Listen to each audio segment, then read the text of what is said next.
curious viewers, particularly those interested in all sorts of esoteric considerations. After some delay since our last clip of this sort, we are back for another ESO clip, short, for those who do not know, for esoterica. And the subject that Tim will be discussing with us today is images. Now, this term can have any number of applications, so I encourage you to wait patiently as Tim unfolds this particular safari adventure through the psyche. So, Tim, thanks for the great greasy Limpopo River, all hung with fever trees of the psyche. Yes, oh, yes, goody. I do like that. Yeah. Thank you for being willing to discuss the subject with us. I now will do my best to listen patiently. Well, the first thing we're going to take up is images. And images is a definable term. An image can be an image of any fucking thing, whether it is something that really exists, something that we create, some fantasy that we have. All of these are images.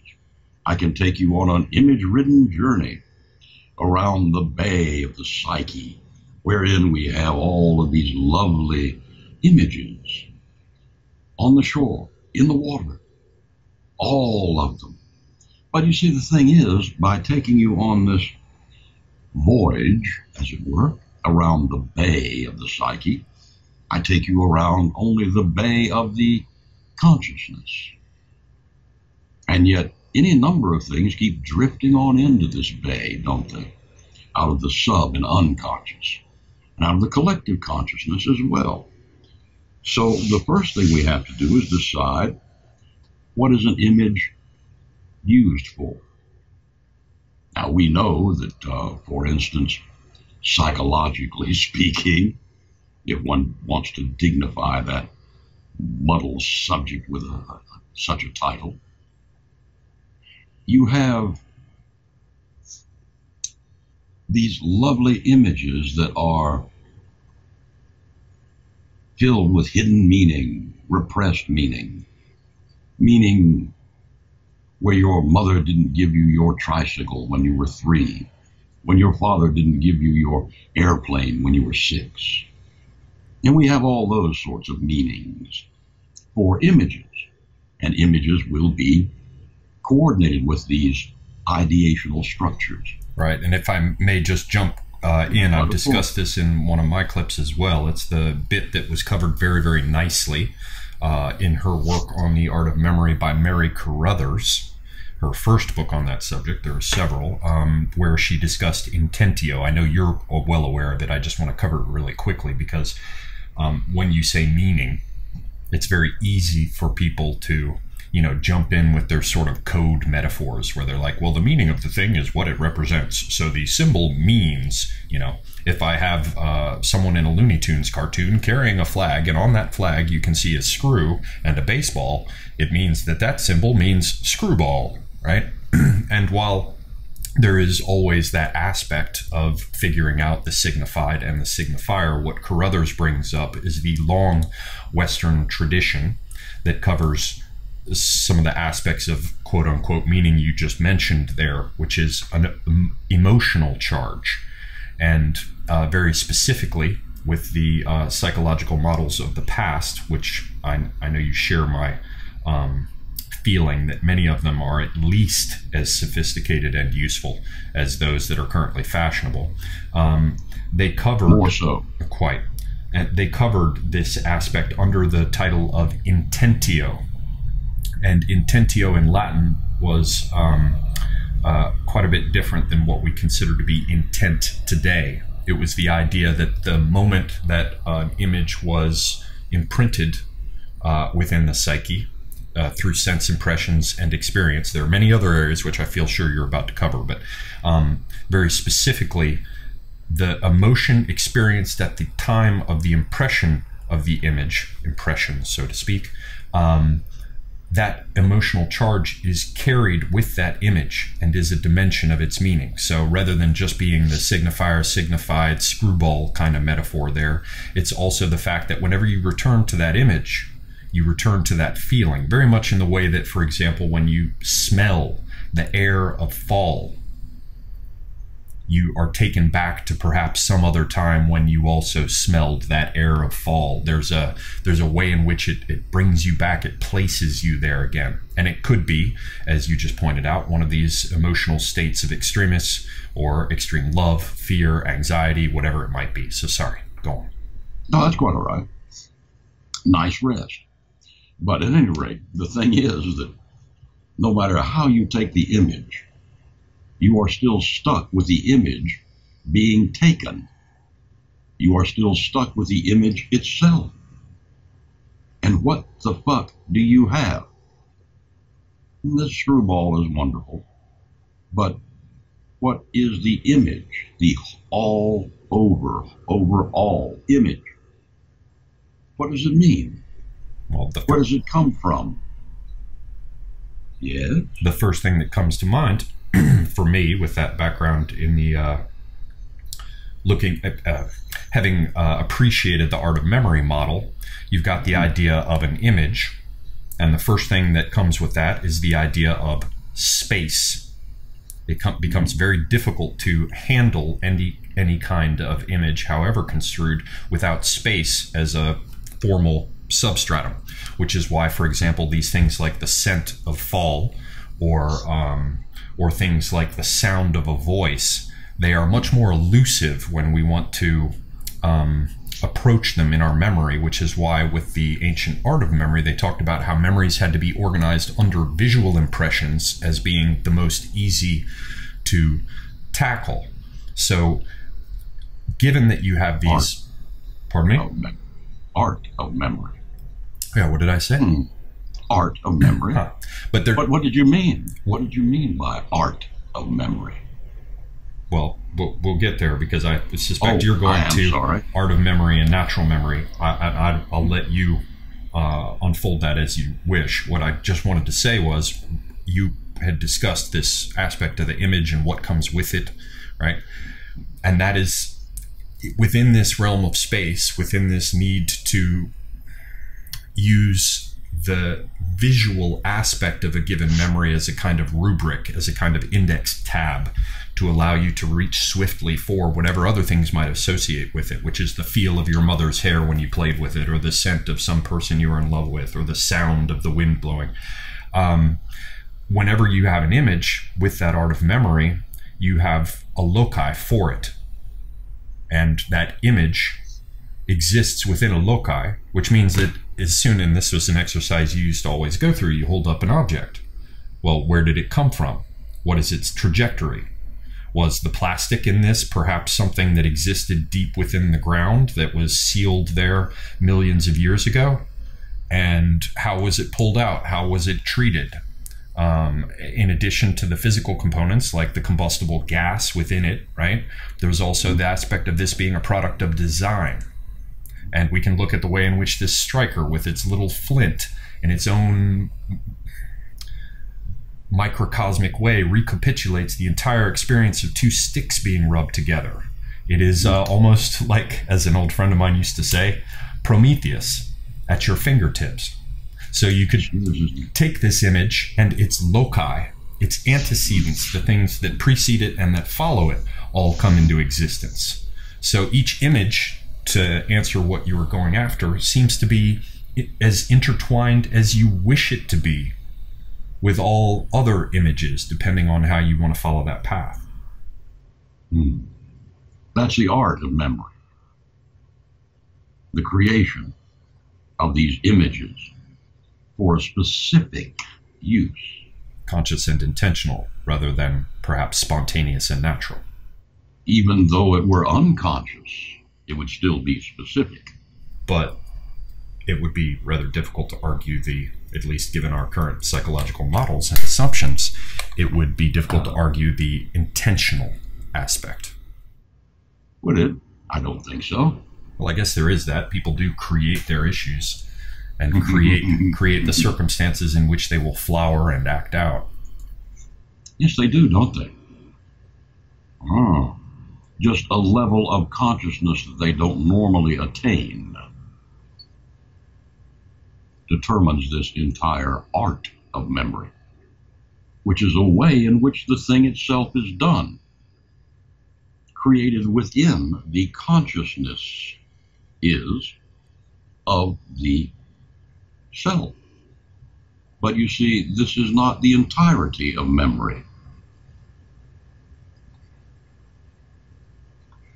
Memory has a good bit more to it than just the conscious, whether it be subconscious, unconscious, superconscious, whatever. It still participates with the consciousness aspects of memory. These are the playthings of memory. These are the ways in which memory is aligned, memory is sorted or not, memory is abused, used, or not. Memory is allowed to just stream of consciousness along, or is focused like a laser. Now, all of these are aspects of conscious art of memory. Conscious art of memory. I say conscious within the context that is larger than we normally think of as consciousness. All right? Now, but also takes into account that smaller area that is more commonly used to refer to it. Common is so nice, isn't it? I do enjoy it. It connotates a certain egalitarianism of thought, which is always good because it leaves one going 2 + 2 = 4. 4 + 4 = 8. These are conscious thoughts that occupy many people's minds in the balancing of checkbooks and the making and whatnot of money. Right, and we don't have to stay limited in that area of consensus. We can instead look at that wider area you just mentioned, this broader understanding of consciousness. We can, if you wish. Now, if you wish to, we have to move out into the area wherein the images themselves take on archetypal, supra-archetypal status, where the images themselves are, and I use that in capitals, A-R-E-R, right, like time is. And this brings to mind two things that I feel like you're going to touch on, but I want to say them very explicitly out front. One is the distinction between imaginary and imaginal, a la Henri Corbin, at least in terms of someone commemorating it in text that we can talk about and point people to. But the other important feature here that I hope you will cover is this idea of whether or not there is any usefulness in attempting to distinguish between what we call memory and this more expanded understanding of it that you are, I suspect, moving into now, which takes into account not only the memory, but also the imagination, and further, the precise area, I guess, you're entering, the imaginal as distinct from imaginary. Believe it or not, I'm going to enter the imaginal as opposed to the imaginary and go right through it. But we'll stay there a while. We may stay there the entirety of this clip. I don't know. It will depend on how much is understood. The nature of, exactly. The nature of the imaginal world is one in which you can find levels of imagination, right? Levels of meaning inside the imaginal, the image itself. Corbin deals a lot with worlds. In fact, his book's title was The Imaginal World of Ibn al-Arabi. Lovely fellow, Ibn al-Arabi. Limited, but still lovely. You see, the thing is that no matter how you take these worlds, You're talking about worlds, which leads you outside the realms, the reaches of just imaginal mind, as it were. Imaginary. It takes you out of the imaginary to the imaginal, to your point that these images are. Well, I have actually sidestepped the imaginary, but I can go back and pick it up if you like. Please do, simply because there's a distinction there that Corbin covers, and I did not succeed in summarizing, and I sense that it'll be important. The thing is that imaginary can be anything you want it to be. All right? It can participate in all of the realms of reality you can imagine that are imaginary. It can participate in all of these, but it does not necessarily participate in the imaginal, which are worlds that actually exist. You see, they are made up of images. And with images, you go into what is the image? The image of Corbin's Muhammad is entirely different from the actual image of Muhammad, the man Muhammad, right? These are all things that interrelate and interact, but, and I cannot emphasize this enough, they all deal with memory. Memory. Now, what does that mean when you're dealing with memory, but it's not of memory of things that you have experienced yet? Hence my desire to draw these distinctions and then show the fact that they might be artificial between what is memory, what is imaginary, and what is imaginal. Yeah, the only thing that I can jump to is one of the illustrations that gets used by Corbin, and that is commonly present, as you well know, in esoteric Islamic stuff, particularly Shiite esotericism, though to some extent with the Sunni, people like Ibn al-Arabi, and Suhrawardi and the rest of those that, you pointed me to ages ago. There's the distinction between the world of clay, which is this world of these objects that we see out here, the two bearing surfaces of my finger that produce a sound, right? The fact that I occupy space, I have volume, mass, all these other things. And then there is... that you accept. I'm sorry, do go. Right, and that takes us to the idea of consensus, which we jumped past quickly previously, but seemingly counterposed against this world of clay, you have the world of pure light, which would be this sort of archetypal world, or the Platonic ideals, and they are stable in a way that, let us say, might be construed as angelic. But between this world of these stable, ideal, archetypal forms that are timeless in a very distinct and important sense, and this realm of the world of clay, there is what they call this world of fire.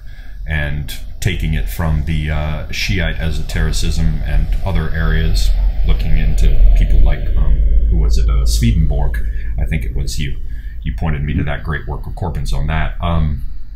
He posits in between them a barzakh, an isthmus, which he sees as a world between the world of clay and the world of light, which is this world of fire, where the eternal nature of the ideas, their stability in the sense of eternity, versus the splintering and changing and dividing of all that's happening here in this world of manifestation in the Kali Yuga. In between those two things is this area that participates in both. It has the formlessness of the ideal and the increased relative permanence within this concept of an eternity, but it has the physicality, the seeming spatial aspects of this world of matter, and where they meet, you have the imaginal, which is very much this intermediate realm that partakes of both areas. George, you said that well, Ollie. I do like it. It's just a reprise. Mock me not. Mock me not. I'm not mocking you, old son. I'm actually complimenting you, because you did say it well, and you did put all the pieces in place. the thing is that all of these men, and the women, of course, like Teresa of Avila and so on. Hildegard of Bingen, yes. Yes, indeed, good old Hildegard. I do like Hildegard now and then.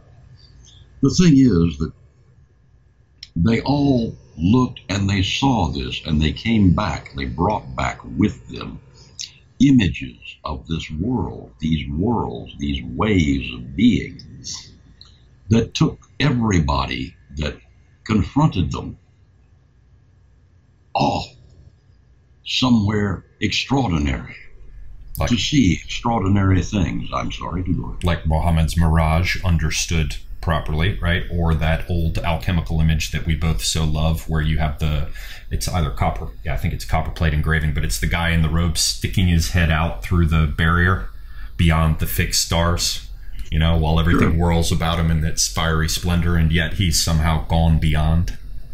Yes, and yet has retained enough individual consciousness to see both sets of universes, much like a physicist today who is competent in this quantum physics stuff. They spend an incredible amount of time talking about the infinitely small, the infinitely large, and the infinitely infinite. Just for our viewers, that's a tap towards Kuza again. But yeah, when they're talking about string theory and 11 dimensions and wondering about going, and then they come back somehow. And that mathematical structure with its symbols and with its very odd attempts to fold space in on itself, that obviously I'm no physicist, but the math and the spatial aspects, both of the characters of the mathematics as written, and the frameworks with X and Y, the and Z and things that go far beyond any such, sort of baby step training wheel conceptualizations. That is what allows them, that serves as their barzakh, their intermediate world, that allows them to take the order that we can rely upon in the world of clay and to explore the realm of ideals. But it is taking this inherited order of this world that we occupy with its manifestation, with its spatial characteristics, 2 eyes allowing us to have depth perception, 2 ears allowing us to triangulate a position in space, the body upright against the plane of the ground allowing us to have yet another set of axes and orientations that is projected, so to speak, introjected into this barzakh realm, and allows us to have some order so as not to become no thing, and thereby to carry back whatever experience we acquire there into this realm and organize it from the imaginal that we pulled it from into the memory that we can then use and apply. Use and apply, you said? Well, the active and contemplative life, you're supposed to climb up the ladder to contemplation, only to come back down again. I believe it was you yourself who told me, show me one of these fucking gurus and how he deals with it in 5 o'clock traffic. There you are. But you see, still comes down and applies the stuff and keeps trying to find out how his model, his image, does and does not fit this world of clay. Now, he runs into a problem in that the world of clay disintegrates for him in a particular form of physics when he reaches a given level of consciousness. You see, all of our physical laws disintegrate beyond this point, hoc dragonis, because right here in the middle, this little spot that we occupy, that we consciously occupy, is where the laws of physics work. Now, it seems to go on forever. It seems to be infinite, you see. And yet, just half a step off from it, There's another infinity that encompasses it. Just as half a step down from it, there's another infinity that encompasses that. Right. You can look at the Charles and Ray Eames films from the 50s about the powers of 10, where they go in, and they end up with what looks like a black sky with particles in it. At that point, I think they'd just gotten to quarks, right? Or they can go out, and magnify, and they end up with what looks like black skies with spots in it, you know, in terms of stars and galaxies. So the infinite maximum and the infinite minimum would seem a la Cusa to coincide. Yes, they would, wouldn't they? Which leads us to some images that we have to deal with. One of the images is the Mobius strip.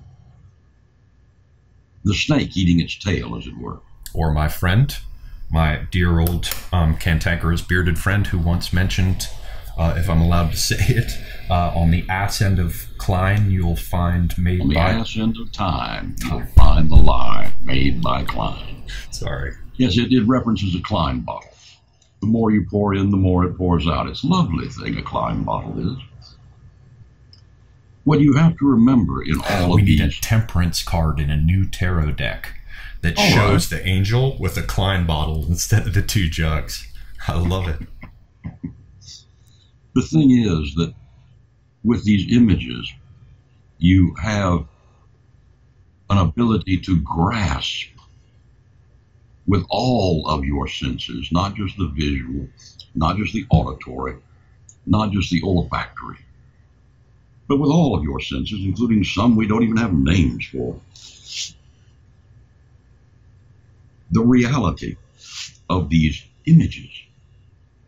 The image allows you to see it, to understand it, to take part in it, to participate with it, without becoming it, because you already have it within you.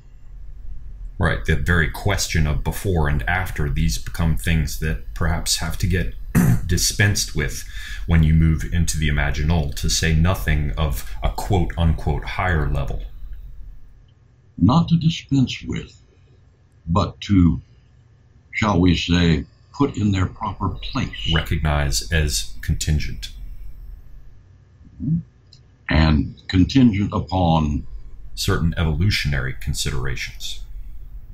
Which is why I went to the 2 eyes for depth perception, ears for orienting, because we operate in space. And we starve or flourish based on our ability to achieve what's necessary within that realm. My ribs like raptors. I do enjoy Buddha. But at any rate, the thing is that you can see these images, you can be these images, you can become lost in these images, or you can see them as they go by you, so to speak, and as you internalize them, so to speak, and know the image, and know what comes after it, know what it rests upon, know what its constituent elements are, so that you no longer have to try the art of memory, but may use natural memory. Natural memory, Alan. If I may here, but of course, something you well know, but the distinction that the ancients introduced between natural and artificial memory wasn't a true distinction. It was one that was applied simply to better delineate the R's, the art, or the Greek techne, right?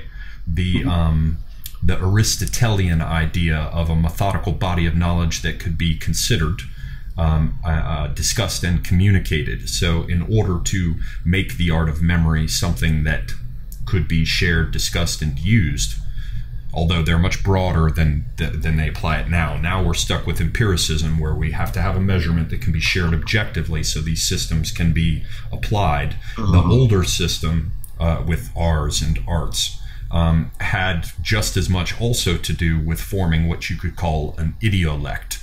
So they wanted to be able to communicate with others, but unlike the modern scientists, they did not dispense with the idea that something that could only be understood, communicated, remembered, and considered within oneself, they didn't dispense of that as also being useful. But they distinguish between, and again, that's why I went through this whole thing about how the distinguishing is not a hard and fixed thing. It's only for purposes of consideration. They distinguished between the art of memory and the natural memory, but they saw the former as arising from the latter. The art of memory comes out of the natural function of the how everything works in nature. So, for example, if I have some weird experiences and then I go to sleep, it might be, as happened before with me in a dream, that I would see all those experiences encoded and built into my awareness in a dream. As, for example, a city of bone. I have a very distinct memory of a city that was miles deep, where each layer of the city was piled on the crumbling, more yellowed, more decrepit skeletal remains of the cities before. The idea is not that you simply choose to encode something as an image, but in the natural course of one's life, all experiences are encoded as images. Now that, of course, assumes this idea of before and after, where the experience then becomes that encoded thing in this realm.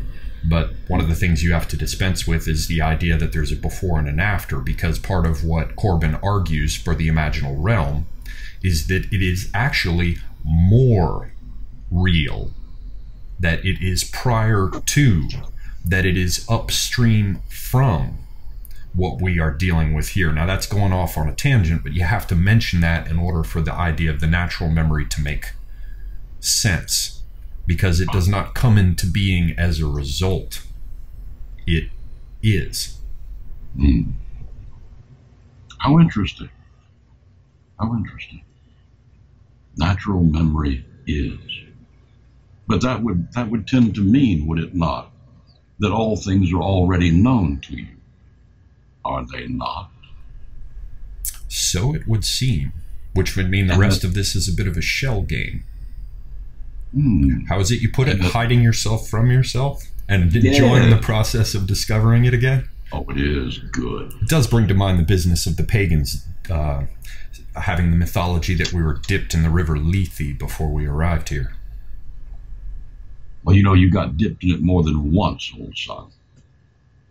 That was the whole point of the pagan heaven. This is where the Christians, the early Christians, got their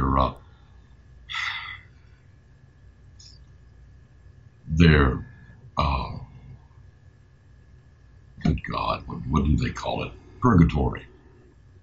You went to hell and then purgatory and then heaven. You went to purgatory and then heaven. But you had this lovely little thing in purgatory where you see the Christians just gave themselves one hell of a time, which is typical. They made one life and one death, whereas the pagans made life after life and death after death. And you went to these the paradise, and then you went through Lethe, and then you came back again, you see.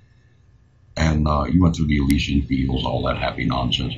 But no matter how good or how bad your afterlife experience was, or your life experience was, you came back, not as a clean slate, not clean, having forgotten all the nonsense about why a thing was bad, just remembering that's bad. I should not do that. As many people are born and seem to be completely honest. They will not steal from you. They will not lie to you. They do not take advantage of others. Of their nature. They don't have to be, of their nature. They don't have to be instructed in this. And what you're saying is that you don't get anything for free. They learned that lesson, paid for it, so to speak, elsewhere. There ain't no free lunch. That's fact, Ollie. There ain't no free lunch. But you see, the thing is that the idea of lunch itself is interesting because it's something you eat. It's something you participate with. It is something that you take little pieces out of that you need. Other parts, like a garnish, you do not want. All of these parts and pieces of the image go further and further with us. For instance, the image itself of, oh goodness, let's say a walled palace, a walled structure of some kind. A walled garden with a rose inside, like the Roman de la Rose, or the interior castle, or, yes, or the Garden of Eden. Yes, they always have what? Well, whether they have a rose or whatever, what do they always have? An object at their center. Well, they have an object at their center, of course. And a barrier that is a defense. And usually a way in, which is why I love that line from the Romance of the Rose, where he's actually allowed into the garden through a horn beam, which means ironwood wicket, which means, wooden gate that gets opened for him, allowing him access to the lover. And it's opened for him by idleness, which does suggest some interesting things about how busy we're all kept. But yes. Take it for a moment from the wall. What is this wall? Well, let's stick with the Romance of the Rose, where, as I recall, the outside of the wall to that garden in this medieval story, written by two people, started by one man who died, who was much more the true poet, and finished by another one. This is all medieval, who was much a rationalist. I think the second was Jean de Meun. But the wall of this garden that the lover enters in order to find his beloved, that has the gate that opens for him, was opened for him by the figure of idleness. It's covered with sins and sorrows. The outside of the wall is covered with the images of the vices and their fruits, really. So you have individual consciousness with all its sins and so on. Sins, yes. Yes. With all its sins and so on, being the barrier between the self and itself, and the beloved. And the gateway through it, the very narrow door, the hidden side door that is opened by idleness, leads through that wall. And the only thing that draws the lover to it is the object of his or her desire, which lies within those walls. Damn it, man. You don't, well now, surely you don't mean it would be easier for a rich man to get into heaven. Well, that's a whole nother tale.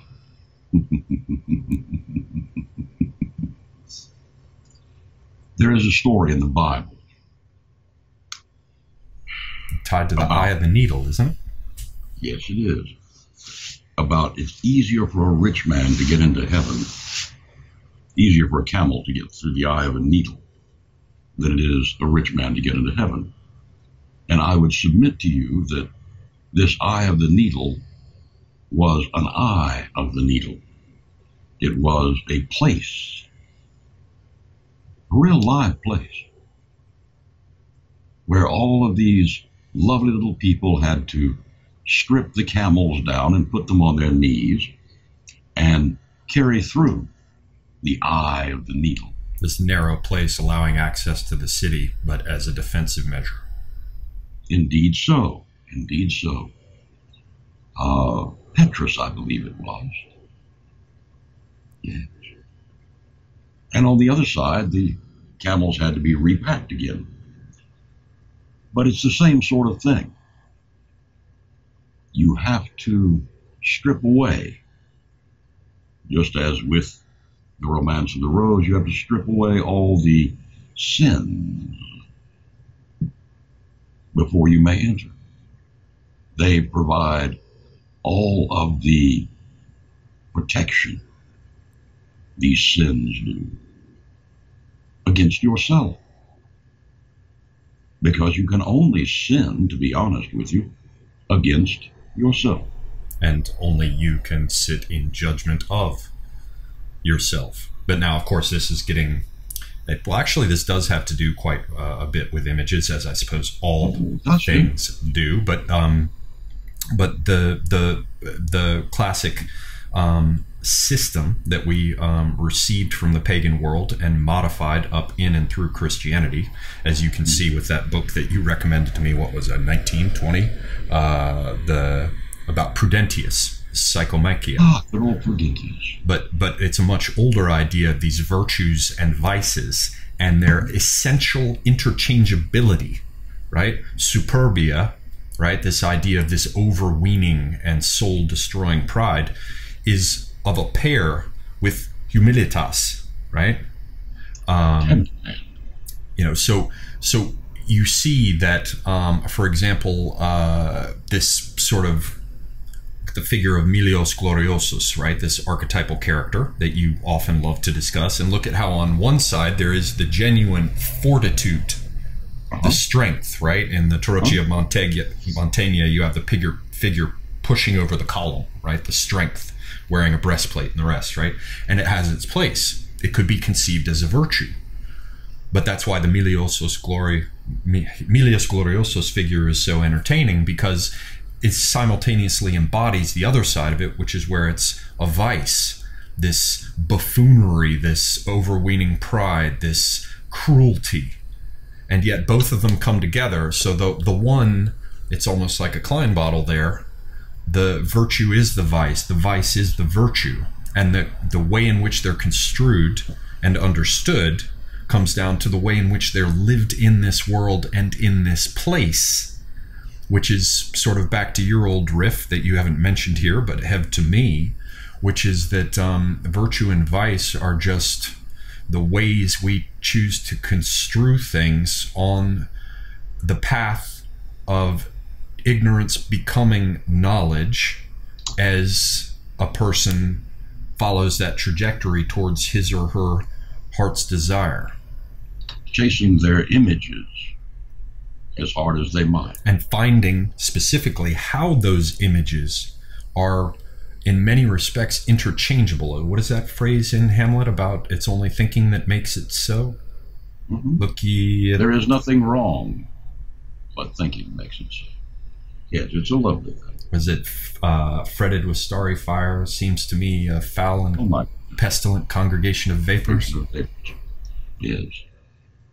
What a piece of work is man, how noble in reason, how infinite in faculty, in form and moving, how expressive and admirable, in action, how like an angel, in apprehension, how like a god. The beauty of the world, the paragon of animals. What to me is this quintessence of dust. And in it's a lovely. And in Hermeticism, you indeed have the idea of this, the magus, the wise one, the master, the person who has learned these paths and modalities or whatever, and yet he's chained at the wrist. I think it's in a Flood engraving, Robert Flood. He's chained at the wrist to an ape. Yes, he is, isn't he? And we even get that with Pasiphae and the bull, to go to a different set of images. When the soul is brought down to the body, the offspring is this foul beast trapped in a maze. And that is the Minotaur, which is half man, half beast. Half man, half beast. Yeah, it's a lovely old story. Lovely old story. It has a lot of meat in it if you look for it, considering that the people that were brought to that area every year as tribute to the Minotaur, were actually brought to the area to be educated, and thus, I'm afraid, made unfit for return to Greece. Because they were not brought to Greece. Backwater as it was at the time. Indeed, it Crete was a the center, yeah. Goodness gracious, poor old Crete. Makes you wonder how they got Cretan, doesn't it? But be that as it may, By the way, it's Prudentius, the Psychomachia. It's a lovely thing. It's available, believe it or not, in Loeb's Classical Library. You could probably find it online for free, but it's you probably could. That's now we're going to my memory, and we have to wrap soon, so I'm going to turn it back over to you, having stolen most of your time, but only based on my enthusiasm. It's Allegories of the Virtues and Vices in Prudentius. What is it? It's Katzenellenbogen, I believe. Indeed it is. Which has a number of excellent images. And to your point that you brought up years ago, it shows how those images of the virtues and vices changed over time, even in Christianity, eventually donning armor and bearing weapons, which they did not previously have. They started off nude, by the way. They started off nude, as you may recall, because, at least virtue did, because truth may stand naked in the light of day, whereas vice must always cover itself all. But be that as it may, those among our listeners who decide to investigate it, we can take the subject up with. The thing is that all of these images